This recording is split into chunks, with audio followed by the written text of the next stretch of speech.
اور جموں کشمیر انتظامیہ آپ کو یاد ہوگا کہ صنعت کاری پہ کافی توجہ مرکوز کر رہی ہے اور صنعت کاری کو بڑھاوا دینے کے لیے صنعت کاروں کو زیادہ سے زیادہ موقع فراہم کرنے کے لیے چاہے وہ پرانے صنعت کار ہو یا نئے یونٹ ہولڈرز ہو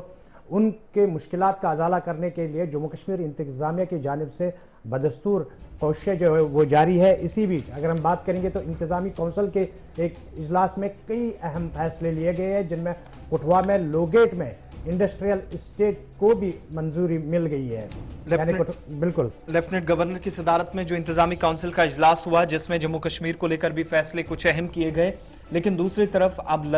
جو کٹھوا کے اندر ایک پروجیکٹ تیار ہو رہا ہے، آلریڈی اس پر کام چل رہا ہے، اس پر اس انڈسٹریل اسٹیٹ کو منظوری دی گئی ہے اور اس انتظامی کونسل کے اجلاس میں یہ فیصلہ لیا گیا ہے کہ نئے جو انٹرپرینرز ہیں، اگر یونٹ ہولڈرز ہیں، خواہش مند افراد ہیں جو اس انڈسٹریل اسٹیٹ کا حصہ بننا چاہیں گے کٹھوا کے اندر، تو لوگیٹ کے مقام پر وہ بھی زمین خریدنے کے لیے یا کٹھوا کے اندر بھی اب اپلائی کر سکتے ہیں۔ نمبر 1 نمبر 2 جو منصوبہ جس پر آلریڈی کام چل رہا ہے، اس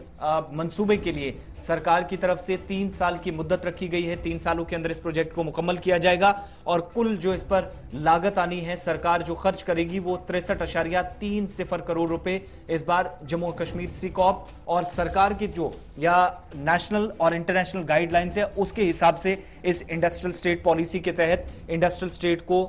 جموں کشمیر کے اندر خاص طور سے کٹھوا کے لوگیٹ علاقے کے اندر منظوری ملی ہے۔ اس میں ایک اور چیز پر لیفٹیننٹ گورنر کی طرف سے خصوصاً زور دیا گیا ہے کہ جب اس منصوبے کو کمپلیٹ کیا جائے گا تو اس پہ پہلے جو نیشنل گرین ٹریبیونل یا NGT کی گائیڈ لائنز ہیں ان کا خاص خیال رکھا جانا چاہیے تاکہ